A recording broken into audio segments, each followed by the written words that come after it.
Teleimpacto, lo que necesitas saber.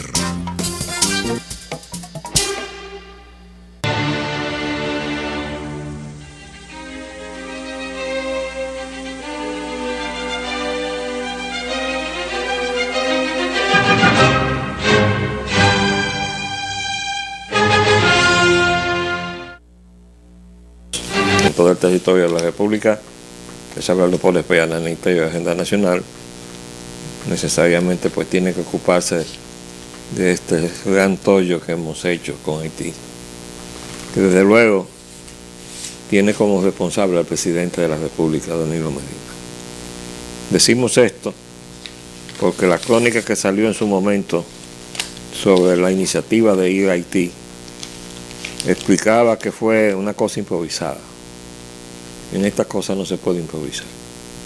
El presidente se encontraba en Sabaneta de Yásica y ahí o a él se le ocurrió o a alguien de su comitiva se le ocurrió que era una buena idea ir a hacer una visita sorpresa a Haití. Y al otro día la ayuda que envió la República Dominicana a Haití fue un mentiz a la argumentación que le había hecho el propio presidente Medina a Ban Ki-moon cuando, bajo su presión para que nosotros nos quedemos con esta migración haitiana en este país, que ese país pobre que no podía echarse encima al pueblo más pobre de América, y ya le dijimos que no somos pobres nada, que mandamos un convoy de 500 camiones. 500 camiones. Yo mismo me quedé asombrado. Yo no tenía idea que aquí había para el servicio de comedores económicas 500 camiones. Pero aparentemente no estaban dando tampoco el servicio a quienes lo necesitaban, porque los que se movieron ahí en la barquita vieja a un nuevo refugio, porque la zona donde vivían y viven se inundó otra vez. Bueno, estaban quejándose de que los habían dejado ahí en el refugio, no le habían llevado comida, no le habían llevado nada, pero estábamos allá en Haití. Como es lógico, se quejaron.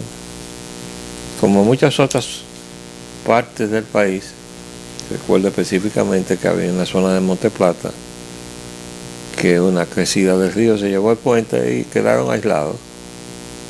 Pero le estábamos construyendo puentes allá, o reconstruyendo puentes en Haití. Una brigada del Ministerio de Obras Públicas, ingenieros que se quedaron allá. Bueno, pues ¿qué es eso?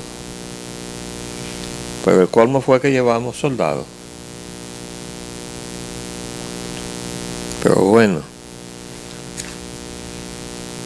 el presidente, que es el jefe supremo de las Fuerzas Armadas, que tiene un ministro de defensa, alguien debió decirle: presidente, eso no se debe hacer. Y para eso, para recordar un poco de la historia dominicana en la frontera, yo traje todos los libros, porque con relación a esos incidentes del año 37 en la frontera, se ha escrito mucha fábula.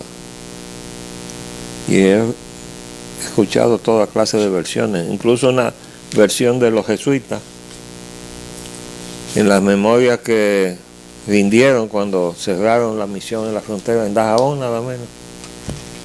Ahí no se menciona, era todo el periodo del 36 al 57. El padre Santa Ana era el principal de la misión. Y según el informe de ellos, ahí no pasó nunca ningún incidente. No hubo un solo muerto. Entonces, entre esa versión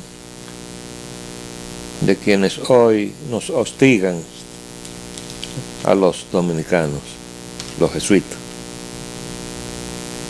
Centro Bonó y comparsa, y les informan a su santidad el Papa.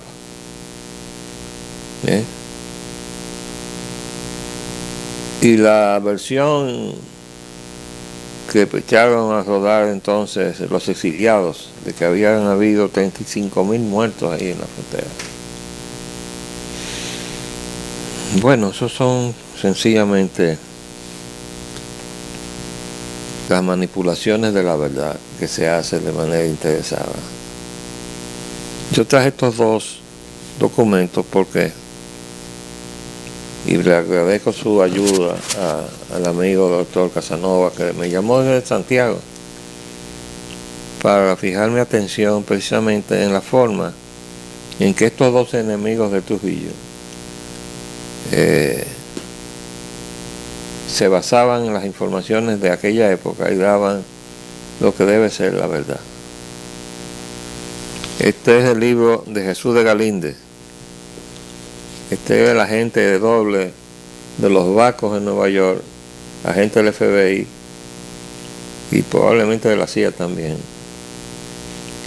cuya desaparición fue pues causa de toda una investigación y de una cadena de tragedias contra Víctor de la Maza, etcétera, etcétera, porque se secuestró en Nueva York, y las versiones que han llegado después es que la CIA estaba interesada en hacerlo desaparecer a ese agente triple que se llamaba Jesús de Galíndez.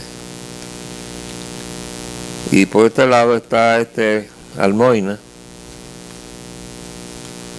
otro español, que era nada menos que secretario de Trujillo, y de ser acogido a esa relación tan próxima con Trujillo, se fue a México a echar un chisme en donde pues necesariamente, al igual que Galíndez, le explicaba a Trujillo lo más propio que era la paternidad de su hijo Ramfi. De todas maneras, para información de los dominicanos y como una aproximación a la verdad, aquí yo tengo las dos versiones de las cuales se hacen eco. José Almoina, en su libro Una saltapía en el Caribe, en la página 233, dice que había 12.000 muertos.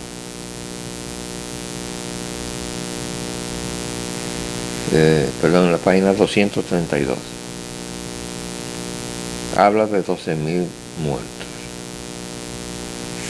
¿Ok? Que vendría a ser la tercera parte de los 35.000 muertos que le adjudicó el exilio dominicano a Trujillo. Pero Galíndez, que debía estar mejor enterado porque era un agente triple, dice que el asunto,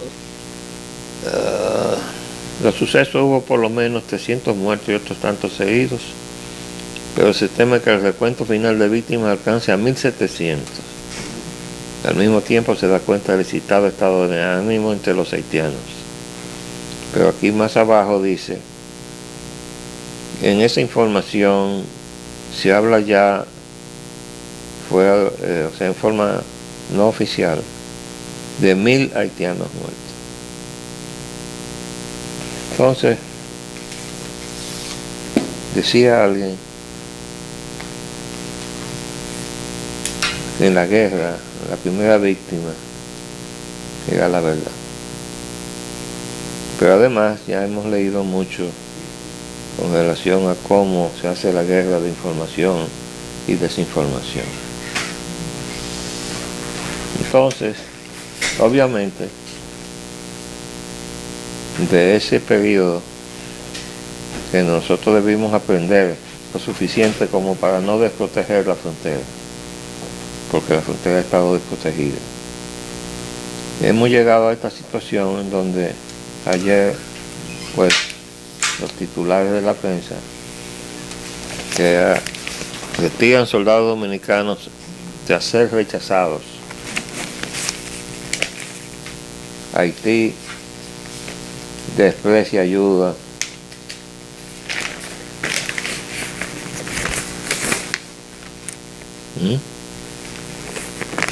Y la prensa de hoy tiene otras versiones.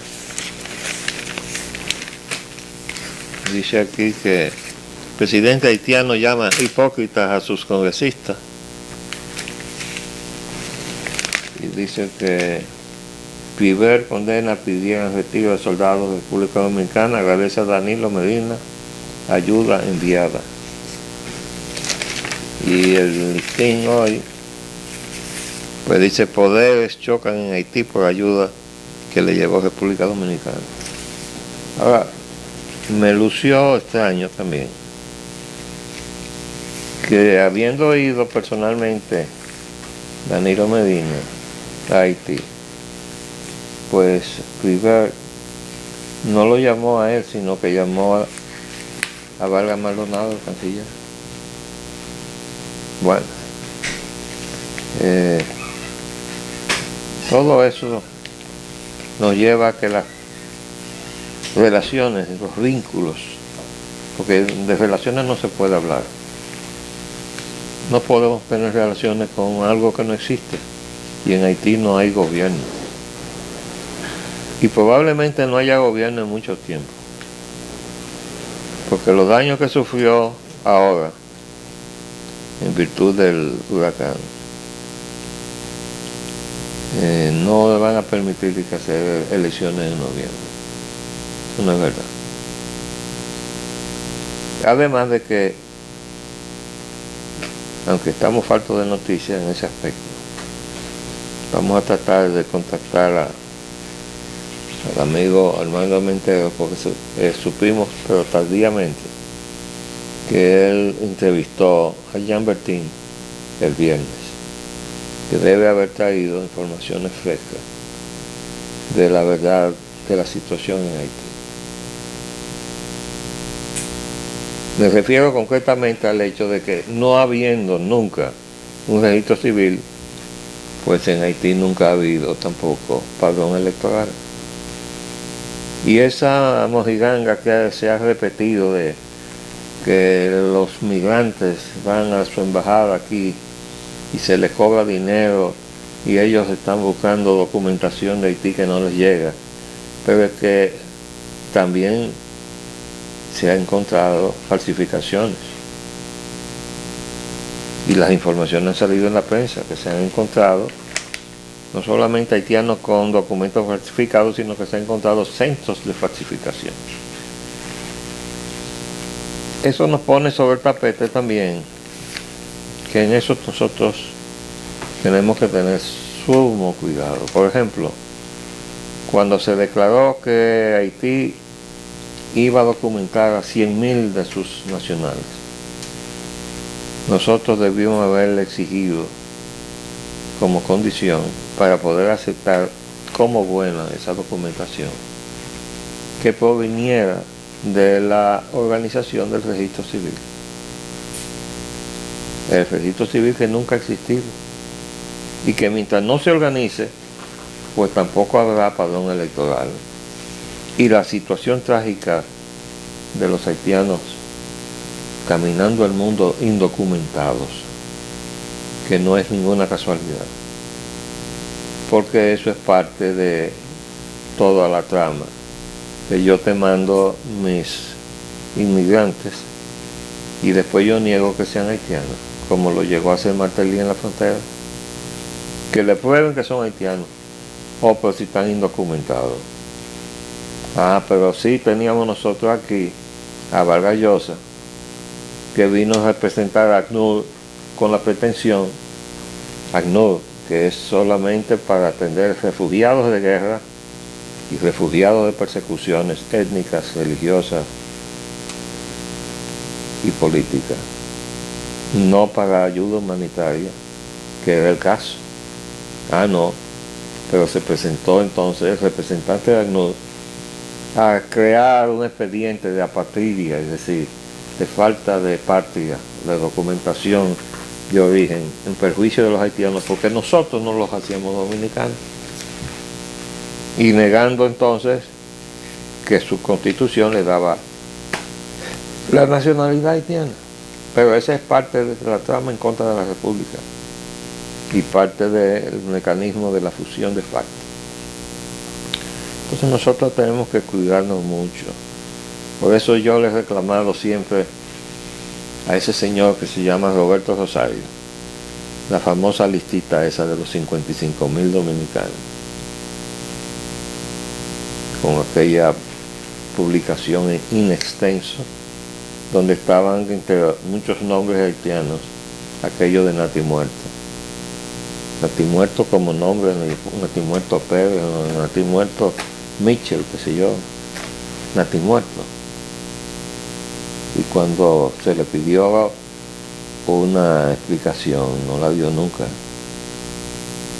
Y además, no se me escapa, y ya lo dijimos en el programa, que cuando Brewster, la embajadora norteamericana, se apareció en forma irregular a las oficinas de la Junta Central Electoral, acompañado por el embajador de la Unión Europea, llevaban en la mano la lista de los 55,000. Y el otro día escuché un programa donde había una señora cuyo nombre desgraciadamente cuando yo tomé el programa ya lo habían dicho, no lo repitieron, que estaba hablando precisamente de quienes estando en esa lista han estado haciendo reclamo legal en diferentes instancias del gobierno dominicano. Esa lista es de las muchas cositas de las cuales en algún momento tendrá que responder Roberto Rosario, porque yo no creo que se va a quedar en la Junta Central Electoral. Porque sencillamente en la Junta Central Electoral habrá que hacer una auditoría de arriba abajo. Y no me refiero exclusivamente al manejo de fondos, porque incluso la compra de unos equipos electrónicos que costó más de 39 millones de dólares, sino la auditoría de sus libros o registros, porque eso está lleno de cositas como los 55,000 nombres esos, que estaban invitados a pasar a las oficinas más próximas, más cercanas de la Junta Central Electoral, a retirar sus documentos como dominicanos para poder ejercer sus derechos en función de lo que la Constitución y las leyes le otorgan a los dominicanos. Repito, hay muchas cosas que nos han llevado a una situación en donde todos los días, porque recuerden que ya lo último que tuvimos con respecto a los organismos internacionales fue la presión de Amnistía Internacional, que recogió miles de firmas en el mundo entero, no se sabe cómo, y traerlas aquí para reclamar el asunto de la nacionalización de los haitianos en contra de la 168.13, porque el problema de el 168.13 es la sentencia. Entonces, vamos a ver, porque, repito, la situación con Haití todavía está por desenvolverse. No se sabe lo que puede pasar en Haití. Recuerden que si aquí encontramos un alijo de 12 armamentos de guerra en el muelle de Jaina, en Haití se encontraron 150 con 60,000 municiones. Que se sepa de las informaciones que ya han llegado aquí. Es decir, nosotros estamos pisando un terreno peligroso. Y el gobierno tiene que saberlo, porque se supone que los organismos de inteligencia y las comisiones de la seguridad interna de la nación están al tanto de que el delito organizado de la República Dominicana está armado hasta los dientes. ¿Y cómo vamos nosotros a manejar esa situación? De todas maneras, tenemos por delante las elecciones de Estados Unidos, que son el mes que viene. Y muchas de las incógnitas que tenemos respecto de lo que nosotros vamos a